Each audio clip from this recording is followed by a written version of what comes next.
Welcome to the EOB podcast, where we talk about the weekend box office and the new openings this week. I am Binh and joining me is Senh Duong. So Senh, you there? Yeah, I'm here. So it seems like you're coming off a cold. Yeah. A cold that kind of started last week. Feeling a lot better now. That's At, good. at least I'm not getting the flu. Now I just get the cold. I've been getting my flu shot, so now I'm only sick about a week instead of 2 weeks or 3 weeks and sometimes months. Oh Because yeah, it's just that time of year where all these cold, flu, what have you, it's just hit everybody. yeah, and when you're with kids, there's no real way to protect yourself. They get Right. sick, you get sick. Well, you put them in a bubble, That's true. Yeah, or you put yourself in a bubble. yeah. Okay, how about we jump right into the box office? Okay, sure. And okay. Start with number one. Star Wars: The Force Awakens repeated number one in its fourth week. Made 41 million, about a 53 or 54% drop off. And Mhm. right now it's at 812 million domestic, which is the number one movie of all time Yeah, in the U.S. in the domestically. US, right, Yes. domestically. But it's only Um, third worldwide behind yeah, Avatar and Titanic. yeah. Avatar was at 760, right? Domestically. Yeah, Avatar is 760, Titanic is 658.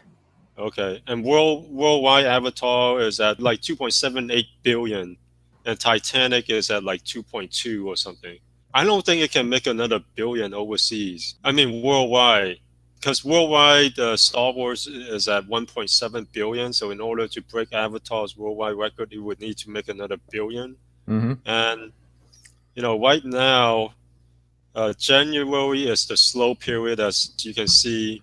Any holdover from the holidays dropped precipitously this week, including The Force Awakens. Well, yeah, but it still made 41 billion. I mean, million, not billion. Yeah. Which is if a new movie open to 41 million, that's pretty good. you Yeah, know, that's what we. but Yeah, but but this movie it's made still that in its fourth weekend. yeah, it's still very good. It's still great. I'm just saying the weekend following New Year's is always I wouldn't say a bad weekend. It's just that Mm. the whole world was tend to experience steep drops. So this steep drop is expected, and Yeah. Let's just call it hangover from the new year, yeah, from yeah. whatever Okay. activities you were doing.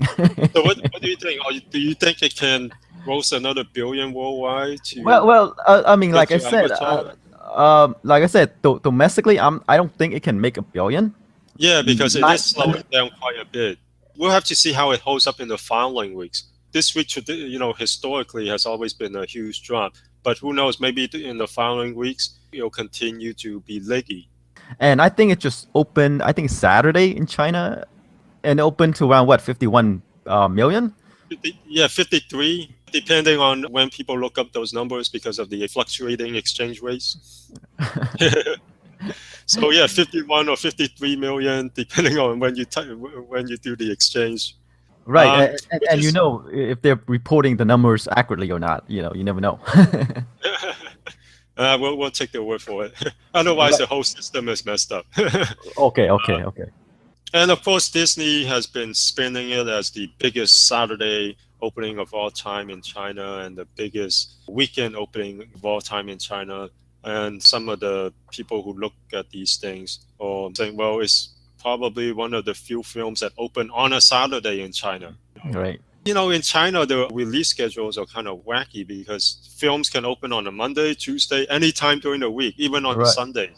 Right. So there's Whenever no, there's yeah, it seems like there's no planning involved. It's just like whenever a slot yeah, opened and you can put it in. yeah. Whenever slot opens, whenever it's convenient, whenever the government doesn't want the foreign films to impact their local products, they'll open it on a Sunday instead of a Friday. Right. Exactly. It seemed like okay. Right. You have it all planned. You had your release date, and the government can come in and say, "Hey, you're not opening this movie at this time," Yeah, and then they have to slot another one in. yeah. But nonetheless, Hmm. irregardless of all that, 53 million is a huge number. So all this talk about how people don't know about Star Wars and Star Wars isn't big in China is just, I think, people were just a bit too I don't know because of how the prequels did, and I think they look at it. I think someone mentioned that all the prequels only did 18 million in China combined. But one thing that you have to know with China is it depends on the year that it opens. 18 million now doesn't sound like much, but depending on the years that those films open, because China's film market has grown so much year by year, like 30 to 50% every year, can't compare it to nowadays numbers. Otherwise, films from several years ago would all be complete bombs. I think what they're saying is that the Star Wars as a cultural phenomenon does not exist in China, unlike here. I think that's what they're saying. Like the Force is not strong over there. It's as it is here. Well, I don't think the Force is strong anywhere else as it is in the U.S. It is strongest in the U.S. But in China and everywhere else, I think it is strong, just not record-breakingly strong. You know what I mean? So in China, I think they took the extreme route of super pessimistic route of, hey, they don't know about Star Wars, which is a good, if you want to ensure that it is a hit, it's a good place to start. You want to plan for the worst. And they inundated the country with music videos, lots of marketing. It worked out really well. But I think, we might have to look at those prequel numbers depending on the year that they open. And it might not be as bad as they made it out to be, because 18 million doesn't sound like much now, but people have to remember when Wumbo in the Bronx was a huge hit in China a decade or two ago, it only made 5 million. But if you were to say, hey, Wumbo in the Bronx was a huge hit in China and made 5 million, you're like, right now, 5 million is nothing when, movies in China can gross 400 million. Oh, right, exactly. Just times have changed. I mean, China right now is what the second biggest box office market in the world. Yeah, film market in the world. Right. Almost at 7 billion, and they're expecting it to be the number one film market in 2017. Right, and the young people are looking for entertainment, and if you market the movie as the event movie of the day, the week, or whenever, right? They're going to turn out for it because, hey, it is what people are going to be watching and what they're going to be talking about. Regardless if the brand is strong or not, if they know that it is the film to watch, if you're into movies, then they're going to go. Yeah, I think one thing that people who, the reporters who said that the Star Wars brand isn't big in China is they don't realize that, and they mentioned how, when the film first opened in the U.S., it was during the Cultural Revolution in China, and people didn't go to movies. But one thing they don't realize is that old film stars, like especially action stars like Sylvester Stallone and Arnold Schwarzenegger, even though their careers have been winding down in the U.S., are still big in China. And one of the reasons is, even though they didn't get a chance to see their films in theaters when they were first released in the U.S., they are able to watch it on video. And Stallone and Arnold are still a draw in China because they've seen their films on video, and this is their first chance to see them on a big screen. And it might be the similar thing for Star Wars. They might have seen Star Wars on video, and this is probably one of the only times they can see it on the big screen. By video, we mean bootleg, right? Yeah, bootleg. Right. Okay. Just to be clear. Yeah. So those prequel numbers we might have to take a closer look when we get a chance, because depending on the year they were released, they might have been hits. Because a hit several years ago is only like 5 million or 10 million is considered a hit in China, whereas right now 5 or 10 million is considered a complete bomb. All right. I mean, when you think about it, 2015 is a very good year for movies, box office wise. I mean, it has 3 movies in the top 10 domestic. And I think 3 movies in the top 10 internationally as well. Yeah, top 10 of all time. Yeah. There's Star Wars. There's Jurassic World. Furious 7. Avengers, Age of Ultron. Yes. Right. All right. In any case, to summarize, Star Wars: The Force Awakens is on the $1 billion watch domestically, and worldwide, if it can cross 2 billion. 2.7 billion watts. It looks like it'll definitely cost 2 billion. But whether or not it'll get to 2.2 billion or 2.7 billion. Yeah, let's take one milestone at a time. Okay, so right. We can Okay. have things to talk about. I mean, see, okay, you're right. Yeah. Domestic, right now it's at 812. I don't think it can do 1 billion domestic. I mean, right, 200 million to go. Wow, that's a lot considering how it drops. right? And internationally, it could cross 2 billion, probably likely, Yeah, right? yeah, right. But we'll see where it ends up. I mean, it's definitely right now it's in the top three. Hmm, But hmm. we'll see if it can cross Titanic and Avatar. Right, and the big news over the weekend for Star Wars was definitely the China opening. They've been looking forward to it. They've been talking about it, and 53 million is a solid start. We'll see if word of mouth will keep it going. Although some have said that although it did 53 million, it made 30 million on Saturday and then it dropped on Sunday. Yeah, and some people have mentioned that, well, if it really did have word of mouth, it wouldn't have experienced a drop on Sunday. But historically, movies make the most money on Saturday and then there's a drop on Sunday. And Star Wars, because it didn't in China, because it didn't open on Friday, it's a bit front loaded on Saturday anyways. I wouldn't put too much into that, the droppage from Saturday to Sunday, which is what usually happens historically anyway. All right. Then we'll follow this up next weekend, which I'm sure we'll be talking about. I think Star Yeah, Wars: The Force Awakens will probably drop to number 2 or 3 yeah, yep. next week. Hmm. So I'm sure we'll get a chance to talk about it some more. Right. All right, Let's move on. let's move on to the Revenant. Yes. The Revenant was last week's. I wouldn't say the new film. It expanded nationwide. It's the Leonardo DiCaprio, Tom Hardy thriller from director Alejandro Inarritu. It did a lot better than we expected. Well, not a lot. I mean, it grossed 38 million over the Mhm. weekend, and like I Right. mentioned, go Last ahead. week I said it would do 25 because it's not an uplifting movie. It's really grimy, a very, And what we thought and what we yes. I mean, like I'm saying that people might not want to watch the type of movie at this time or add to yeah. their feeling of isolation, etc. Right? But you say that, hey, for some reason it'll probably do 35 because, well, I'll Number let you one explain is it. Huh? Number one, the budget is 135 million. So it has to do around this range, 35, 45 million in order to make back its budget theatrically. And the other thing is Leonardo DiCaprio's big budget films in the past have all opened huge from 40 to 50 million. Also, just to be different from you, I do in 35. Which is about where the movie opened to, 38 million. Yeah, So. yeah. I think if I went with my gut, I would have said the same thing, 20 to 25, because of Mm. exactly what you said. But Mhm. then I saw the budget and I'm like, well, if it made 20 to 25 with that kind of budget, it's going to bomb. And according to Box Office Mojo, this opening, the 38 million, is Leonardo DiCaprio's fourth biggest opening of all time. And he has a couple of big movies, You're and right. this is the fourth opener. It won Best Drama, Golden Globe last night. It actually won big last night. It was the Yeah. biggest winner last night. It won the award that the show ends with, which is Best Motion Picture in a Drama.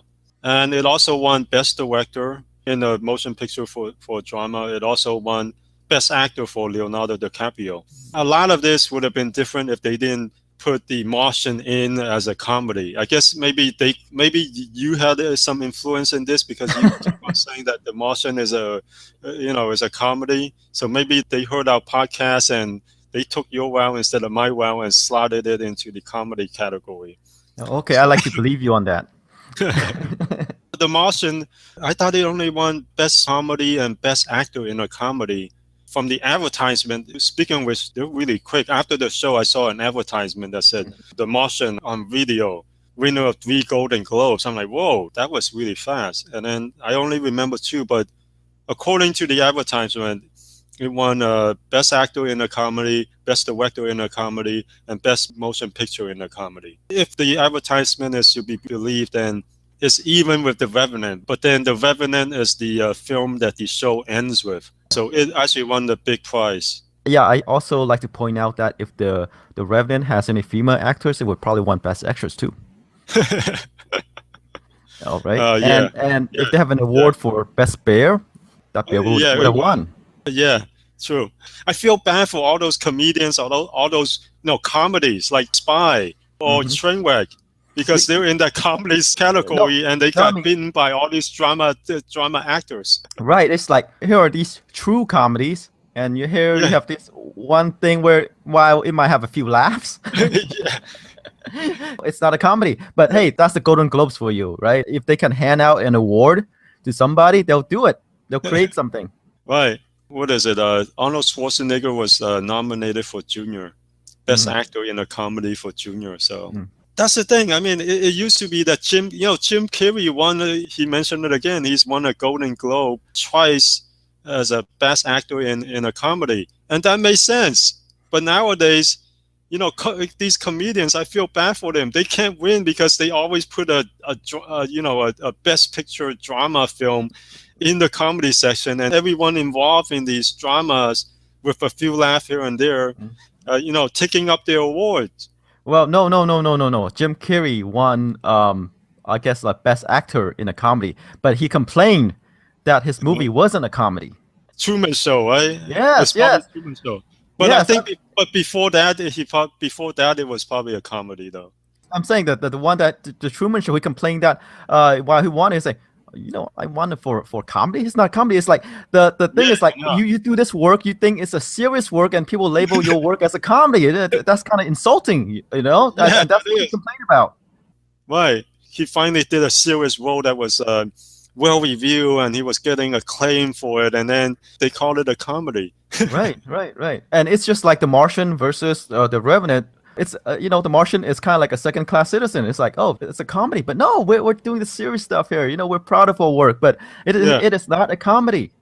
And I feel bad for all those comedians and all those actual real comedies. They need to either combine the two or just No, they won't. What probably will happen is they'll make even more awards. Oh yeah, that's true. To be even more inclusive. Right. You get a pat on the back. You get an award for trying. That's the Golden Globes. I like what Denzel Washington said.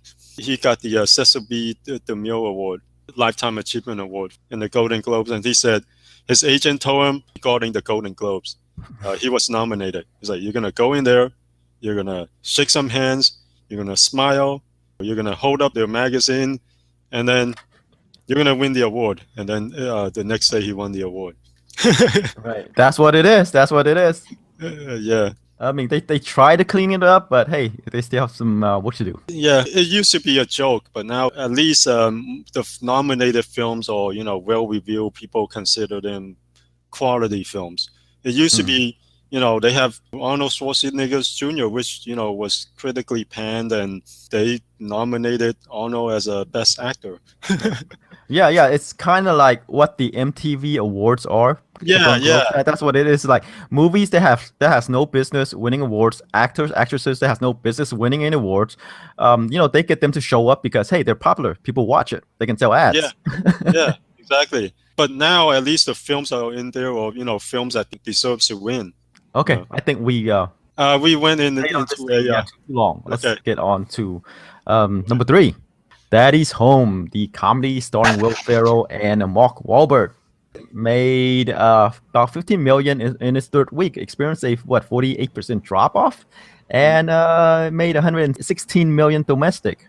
It's doing really well. I guess this Will Ferrell and Mark Wahlberg is a good comedy team, and it's like whenever you pair up a comedian with a straight actor, it always works out a lot better. It seems to work out better than comedian and comedian. Or even if they have comedian, they always have one guy has to play it straight. The comedy just bounce off of them better. Right. And what's impressive about Daddy's Home is that it did this pretty good box office performance with a 31% tomato meter and like average B+ cinema score. Critics doesn't like it, and it seems like audience is like And Will Ferrell seems to be back for a small period of time. They haven't reached the 100 million mark often. Okay, let's move on to number 4, The Forest. I put in about 13 million over the weekend. You were right on the mark. Yeah, we said it would do about 10, right? Yeah, did I say 10? Yeah, you agreed with me that it would do about 10. So. Okay, all right. The Forest is one of those typical January horror movies that stars no names. Very poorly reviewed, 11% on the tomato meter, a C cinema score. I expect a huge drop off the second weekend. Yeah, but these numbers are what you expect for horror films. So it's not surprising. Horror films in general tend to be poorly reviewed, tend to get C's or D's on the cinema score. So those are not surprising. At a budget of just 10 million, it made 13 million. So it's going to make, it's low budget and it's going to make money for them. Yeah, yeah. The market is really home video. Yeah, and this theatrical one is just marketing for home video. Although at 13 million opening, it's going to make money just on theatrical alone. All right, let's get this going and move on to number 5, Sisters. The Amy Poehler and Tina Fey comedy pulled in 7.1 million over the weekend. Budget is 30, and it so far is nearing 75 million. Yeah, which is very good. I thought people were getting tired of the the pairing of the two comedians. Apparently not. Apparently they want to see many more movies from Tina Fey and Amy Poehler together. Right, yeah, they're good pairing. If it's funny, why not, right? I mean, it didn't open well. It went up against Star Wars and lost badly. But it hung on. It's probably going to do, what, 85 to 90 million over at this way, yeah, you're right. 85, 90 million is a good number. All right, let's hurry this up to number 6. The Hateful Eight. It is the new Quentin Tarantino movie. Pulled in 6.3 million and made about 41 million so far in its third weekend. Wow, I guess the budget has been revised. The budget is 44 million. Wasn't it 30 million last week? I don't remember. It's not doing as well as the Tarantino films of late. Let's put it this way. And 60% drop-off. Sure, I mean, most films experience huge drop-offs this weekend from last week, but this is one of the biggest drop-offs in the top 10. The movie is kind of where we had it, right? I mean, last week we talked about that the movie will end up in the 50 million range. So it looks like it'll do around that. Yeah, at a 44 million budget, I guess it's gonna make money on video. But I think this number is kind of disappointing for a Tarantino film. We've grown used to his films making 100 million. Well, he only had Django Unchained and what's the one before that? Inglourious Bastards, but that had again Leonardo DiCaprio and Brad Pitt. Yeah. So you need someone of that caliber to make 100 million. Right. I mean, in fairness, they kind of realized that. That's why the film is budgeted at only 44 million.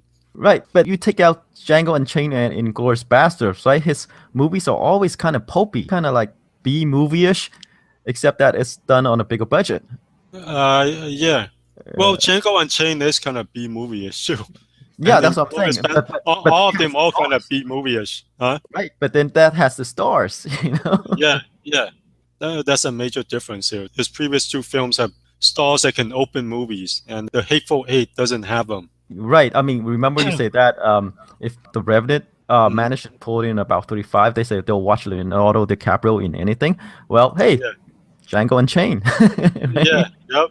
So yeah, as you said, I think Quentin Tarantino's movies has always depended on star power because his movies are, like I said, pulpy in nature. All these with the exception of Pulp Fiction. Right. Yeah. The name itself tells the story, right? Pulp Fiction. It is pulp. Right? It's his Pope, but no stars. It does, like John Travolta, the movie that resurrected John Travolta. Resurrected. But at the time, John Travolta was box office poison. Right, and then Bruce Willis, Christopher Walken. Yeah, but but they have small roles. Right. It was a film that kind of came out of nowhere. It didn't open huge, but it kind of stayed in theaters every single week. It was one of those films when they opened it. I think it opened at with 8 million, but it made 8 million almost every week until we reached 100 million. Yeah, it opened to about 9.3. But no, I think Pulp Fiction came out of a time where it's different enough from the rest of the movies, right? All these time jumpings, all these different storylines. I think it's different enough from the other movies. That's why it is so successful. Yeah. How about we move on to number 7? The Big Short, 6.3 million. They added almost 1,000 theaters. It was at around 1,500 theaters before. It still experienced a 30% drop, and overall it's at 43 million with a budget of 28 million. I mean, which is not bad because most of these indie Oscar contenders, when they expanded, didn't do as well, and this one looks like it'll at least get to around 50 million, depending on how well it holds up in the following weeks. When you compare it to like Sicario or Steve Jobs or a couple of the other indie Oscar contenders that have expanded, The Big Short seems to be one of the few that have done well. Okay, I have to point out that this movie has a really strong cast. Christian Bale, Steve Carell, Ryan Gosling, Brad Pitt. These people can open movies themselves. Yes, but that's not a guarantee. It's not a guarantee, but it's pretty good. I mean, it's almost like an all-star cast. If I'm a betting man, hey, do you want to invest in a movie where these people are starring? I say, yeah, I'll do it. Right. Although it is kind of an odd mix, though. Like I said last week, it's a film about the housing crisis, a serious subject matter, but it's directed by the director of the Anchorman films, Adam McKay, who in the past has only done comedies. The tone of the film is kind of comedic, and it's an Oscar contender, so it's kind of an odd mix. I'm gonna have to stop you there. It's not an Oscar contender; it's a Golden Globe contender. To compete in the Best Picture for comedy. This is in reference to that series movie that has comedic elements. Yeah. Kind of like The Martian, right? Right. The trailer, with Steve Carell is a little bit on the more humorous side. So I thought it was kind of an odd mix, but for some reason, this odd mix actually works pretty well. You have a bunch of serious actors. 28 million. Most of it was probably paid to all these actors because, like you said, all these actors can open movies by themselves. Ryan Gosling, Brad Pitt, Steve Carell, Christian Bale. I don't think it'll win anything at the Oscars, but I think it'll do probably well in the Independent Spirit Award. Okay. And the tomato meter, it was pretty high, right? I think it was like 90-something%. I think it was 87%. 87%? Yeah, okay. And an 80 minus cinema score. Okay. Those are really good numbers for a film about the financial crisis, which is probably pretty boring. Subprime mortgage loans, like all this stuff doesn't sound very exciting and sexy. Maybe that's why they did it this way. Hey, it's not an exciting and sexy subject matter. Let's put in all these sexy actors like Brad Pitt and Ryan Gosling and Christian Bale and put in a comedian or two, Marissa Tomei and Steve Carell to make it fun and sexy and exciting. The subprime mortgage thing, it sunk a lot of people. So I'm not sure. Well, that's what I mean. It's kind of a subject matter that's it sounds like a very dry subject matter. And most films about the subprime mortgages have been documentaries because that seems to be the obvious format for it. But maybe that's how they went into it. They're like, let's do the direct opposite. This is not a exciting and sexy subject matter. Let's do the opposite and try to make it sexy and exciting. Instead of focusing on the people who got hit, how about we focus on the people who actually make money out of this? Right. All right. In the interest of time, let's move on to number 8, Alvin and the Chipmunks, the road trip. In its fourth weekend, it pulled in 5.5 million, and so far it made about 75 million domestic. I think, which is about what the production budget is, right? The previous films have been budgeted around 70 million. They didn't list the budget for this, though. Right, but I don't see them increasing this budget in the face of the fact that the third movie didn't do well here at all. I mean, it did okay. Right. Well, relatively, in relative terms. Yeah. Didn't do as well as the previous two movies. Yeah, you're right. So there's no reason for them to raise the budget. If the budget is 75 million, they'll still make a profit because of home video. Although these films have done really well overseas, but so far the overseas figure is only 36 million, which seems a bit low to me because the previous films have made like 200, 300 million overseas. Well, the reason why they made another movie is because of the overseas box office. I'll go with you on that. The overseas figure is twice the domestic figure for Chipware. And you see right now, that the fourth film will not even reach the 133 million figure domestic that the third film make. I mean, it's not going to cross 100 million. Probably end up, in the 80, 90 million range, right? And depending on how well it does overseas, it's kind of weird because the previous three films have grossed over 200 million overseas, But this one has only made 36 million so far. I wonder if because it hasn't expanded to that many countries yet, or the overseas market doesn't care anymore. No, I think it's just it hasn't expanded that many. It doesn't list that many countries yet. Maybe they're just waiting for the Star Wars phenomenon to die down first. Right, right. Yeah, I expect this to. I guess it's a children's movie. Talking Chipmunks. It's different enough, I guess, for audience overseas. Yeah, I think the franchise, it's not that strong here. It's gonna probably go straight to video. The subsequent movies. Depending on how it does overseas, though, like Right. you said, if it does as well as the previous films overseas, like seems like the overseas market has been consistent. 200 million with all three films, previous films. If it makes anywhere close to that overseas, they'll crank out another one. All right, let's move on to number 9. Joy, 4.5 million. It's made 46.5 million so far at a budget of 60 million. It doesn't look like it'll get to 60 million. I mean, it will probably get near it, right? yeah, it'll probably get near it. Although overall, it is kind of disappointing, though. Mainly based on the leads, the director, and Jennifer Lawrence and Bradley Cooper. All these guys were in the Silver Linings Playbook.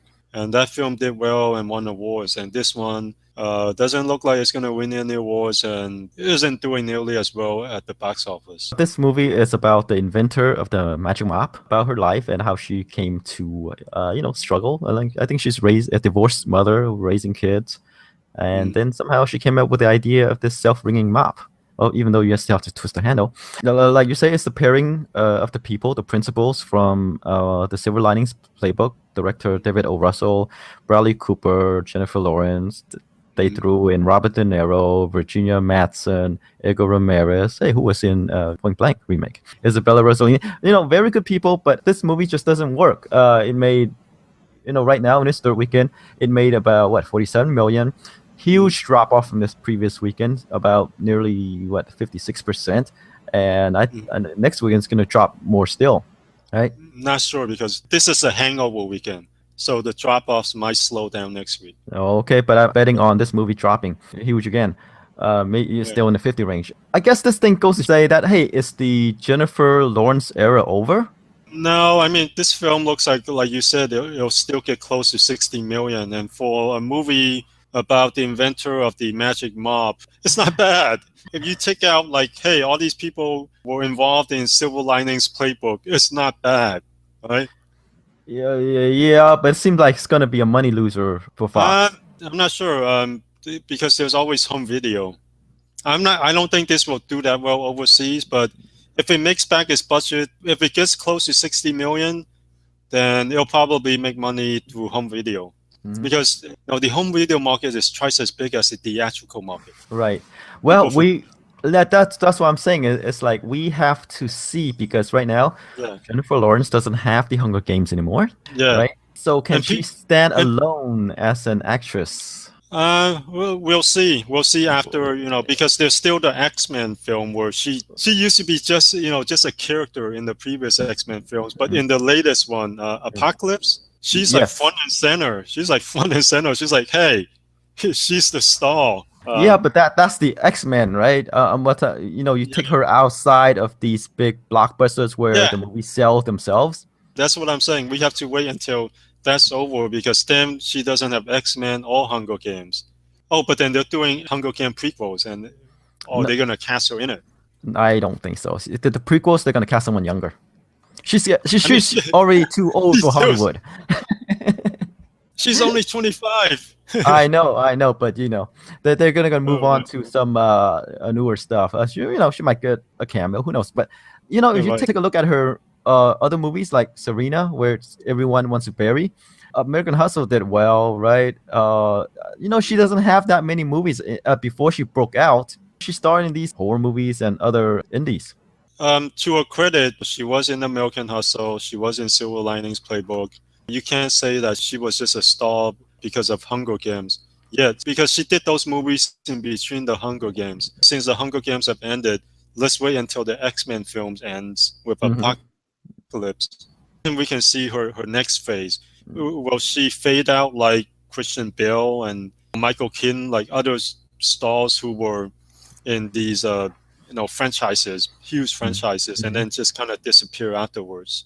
I think so because if you You look think at so? her, Because she does have that no, that because she was glamour, though. she was in these ensemble films. Those did well. She is one of those few actresses who not only have the looks but also have the talent, the acting talent. You have to remember that before the Hunger Games, she was noted from a bunch of indie films. Who knows? She might be one of these Leonardo DiCaprios who's not only good looking but also talented. Well, if she can last enough, Yeah, if she can so last we'll long see. enough. Yeah. All right. Let's move on to number 10. Okay. Concussion, the Will Smith drama about the NFL. Was it? Is it a cover up? Yeah. Yeah, he plays a doctor that found out that, hey, these head injuries are giving these NFL players major problems after their football careers. Like a lot of them have committed suicide because of these concussions, these brain damage. It's almost worse than boxing. He made this discovery, and then it seems like the NFL tried to cover it up because, hey, if they take out that part out of football, will it still be exciting? Right. It And comes down to money. It's like the NFL doesn't yeah, want this to come to light, this finding to come to light, because it affects the brand, the sport. If people are concerned about these injuries, parents might not want their kids to play sports, football. yeah, not support football. Or, how will this finding affect football as a sport? You have these people tackling each other and whamming their heads against each other. And what would you have to do so that they won't get these injuries? Right. Would you And take out tackling? If you take out tackling, then it wouldn't be football as we know it in the U.S. It would be like whatever they call it overseas, where rugby. yeah, rugby. It might be rugby, and it might not be as exciting. So pretty much, I guess the profit margin is at stake, and people, the NFL just wants him to go away. Right. All right, it pulled in about 3 million in its third weekend. Huge drop off. I guess the biggest in the top 10 at 61%. Right. This is the hangover weekends. But regardless of that, the film has only made 31 million. In its defense, the budget is only 35 million, and it looks like it will probably make 35 million, or if not a little bit more. But it's not catching on. Reviews were kind of okay. It's about 60% on the tomato meter. I don't think Will Smith will win an award. The reviews don't support it, although unless you're Meryl Streep, she seems to be one of the only people who could be in poorly reviewed films, but critics like her performance so much that she can still win an award for being in an okay, if not bad, movie. Well, I like to point out that Concussion is not a typical Will Smith movie. Like, fans would not turn out for Concussion because, hey, it does not have any sci-fi action comedic elements. Right? This is a serious drama. This is Will Smith expanding his horizons. Right. And those people who are into these movies might think that, hey, it's Will Smith. So you have two factors working against it. And of course, the subject matter of, hey, NFL, sports. NFL have done well in the past, like remember the Titans. Football have done well in the past. It's just that this is about football, but not the exciting part of football. Right, not the game. Not about the game part, but about the adverse effects of football. Which might not be something that people want to see. Could be, but like I say. But then who knows? If this film was well reviewed, was getting 90+% on the tomato meter, and there was a lot of awards talk, it could probably catch on. Maybe, but I still say, like Will Smith fans will not want to watch this movie. Yeah, well, yeah, the fans that are used to his, sci-fi movies, which is probably a majority of it. But who knows with reviews? Like Sicario was really well reviewed, but didn't quite catch on when they expanded. So maybe this is about as well as you can expect it to do, even if it did have great reviews. Right. All right. Should we move on to the openings? One thing, Stallone got a standing ovation for winning Best Supporting Actor for Creed in the drama category, not comedy category. Yeah, I think he won for the first Rocky movie too. He won the Best Actor for. No, he didn't. He was nominated. Oh, okay. He didn't win anything. He was nominated. It did win Best Picture, the film.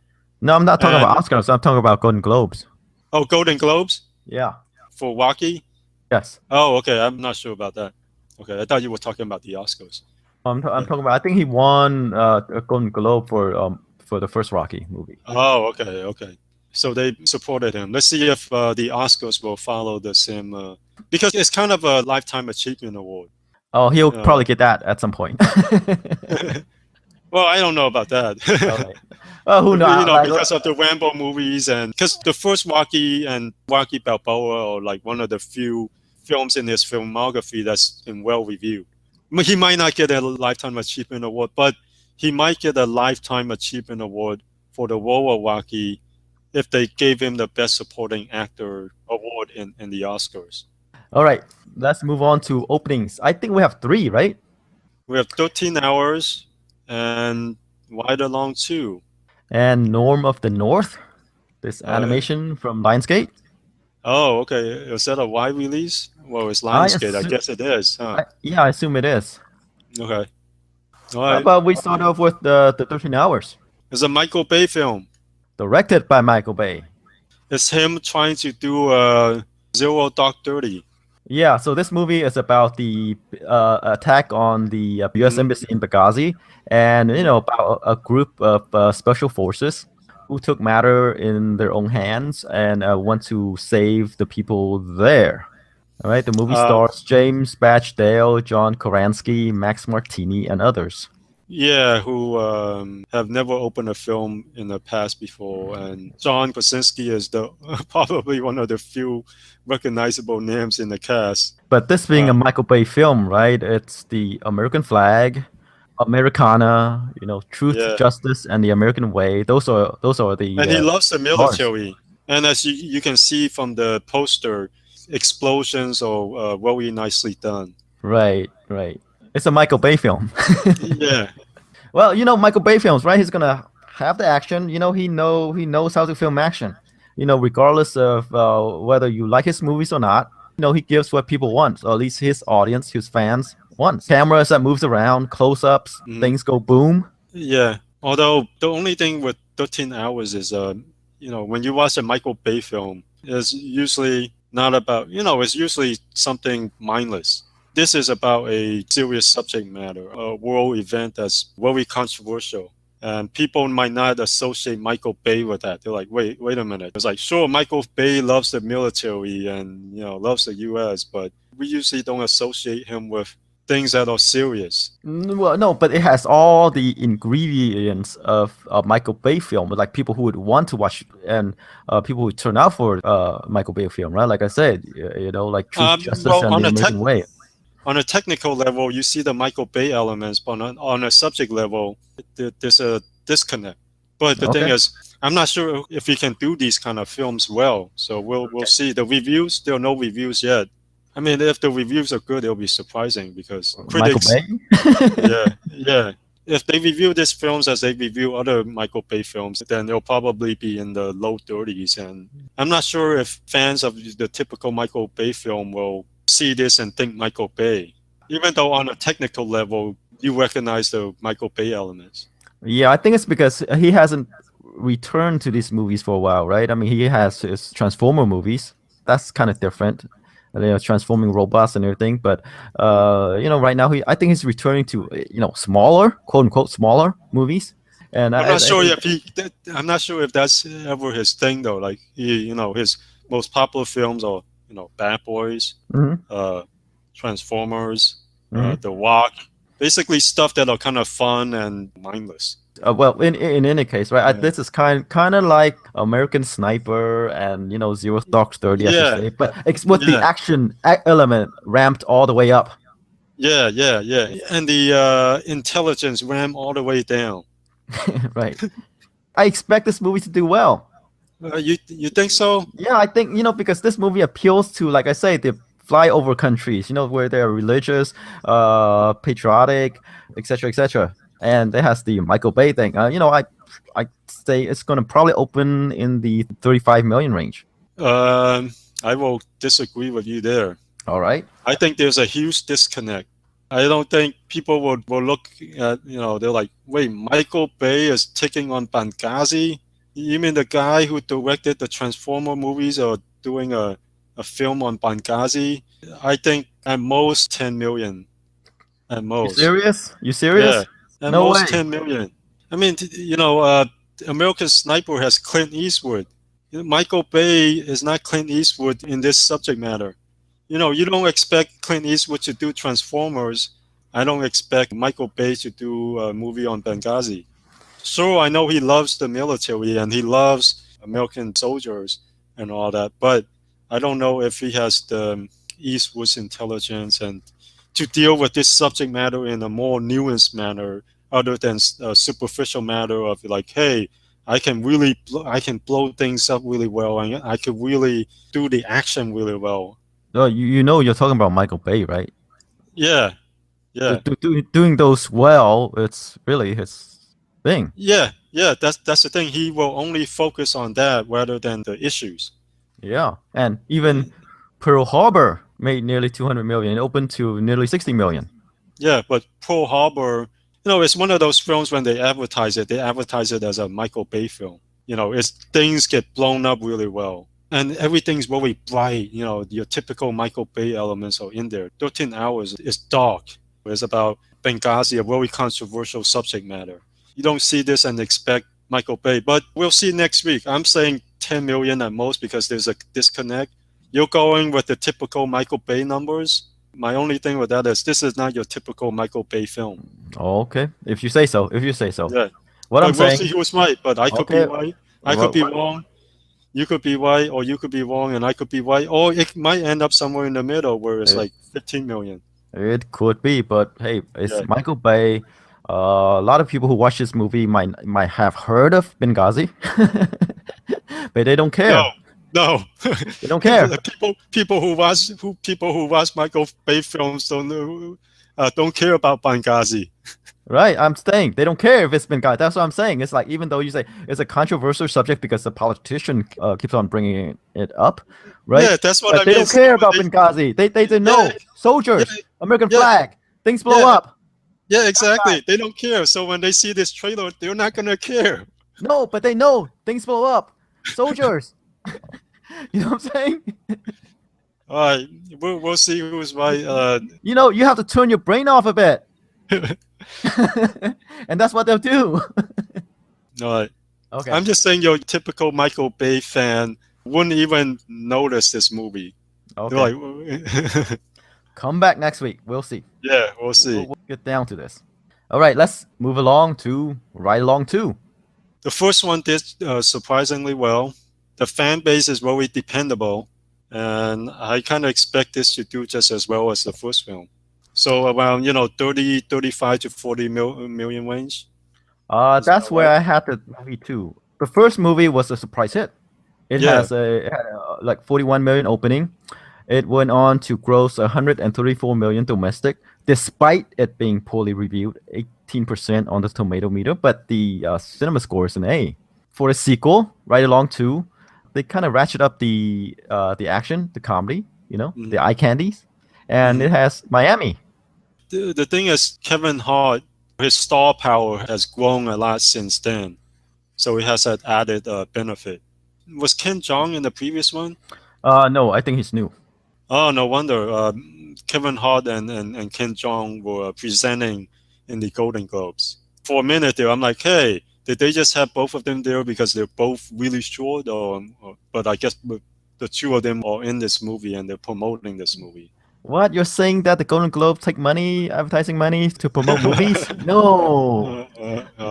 So yeah, again, this movie will probably be poorly reviewed and will probably do just as well. And the fan base is very dependable, and Kevin Hart's star power has grown a lot since then.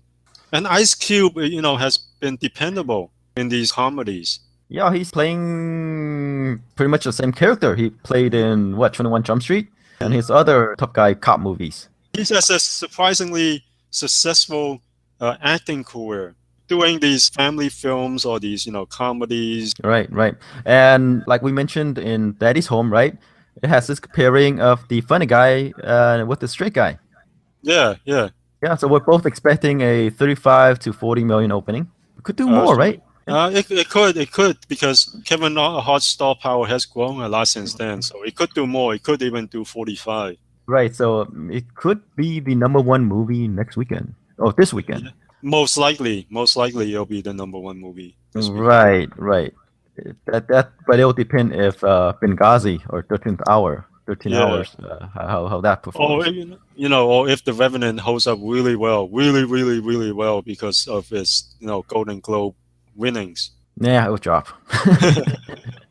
They would have required the other movies, the new openings, to underperform. Yeah, right, yeah. Okay. All right. Norm of the North.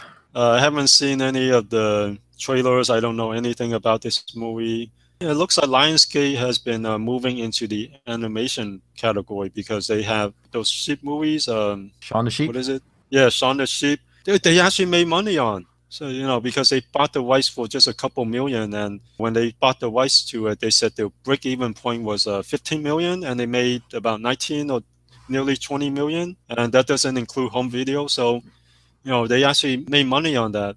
The North is something I never heard about. I wonder if they did the same thing where they bought the rights to it for really cheap. But if I haven't heard about it, have you heard anything about it? No. Well, So, yeah, I watched the trailer and it seems like a hodgepodge of better animated movies that has elements of Happy Feet, except with polar bears. mm, It's kind of like, has an art style of the Madagascar movies. mhm. Seems kind a little bit like Home, that DreamWorks animation movie. And then it has that Taylor Swift song, Shake It Off. Yeah, and it has Rob Snyder and Heather Graham. Right, right. Quality voice actors and actresses. Right. Yeah. Yeah. So I expect this movie to be poorly reviewed. I expect, maybe this movie to open around 10 million range, if not lower. 10 million, jeez. I'm thinking 3 million. Yeah, if not lower. I'm just Yeah. giving the upper limit. I'm thinking 2-3 million. You could be completely right because like this is a movie that doesn't seem to have any advertisement or Yeah. much awareness. It's the Lionsgate approach, pick up the rights for a couple million, and if it grows over time, like in the 10 to 15 million range, they'll break even or make a small profit. They did that with Shaun the Sheep, but Shaun the Sheep actually has a following. This one has no brand awareness. Well, it has a mix of brands. It just reminds people of better movies. Okay. So this week we agree on Ride Along 2. We disagree hugely. There's a huge gap between our numbers for 13 hours, the Michael Bay film. And Norm of the North, I'm thinking 2 to 3 million. You're thinking 10 million or below, which covers mine. So we kind of agree there that it's not going to open well. We'll see who's right with 13 hours next week. Yeah, I'm just putting my faith in Michael Bay. We'll see this weekend. Yes, we'll know for sure, and we'll come back next weekend, and not next weekend, but next Monday, and see how we did. Sounds good. All right, thanks for listening. See you guys next week.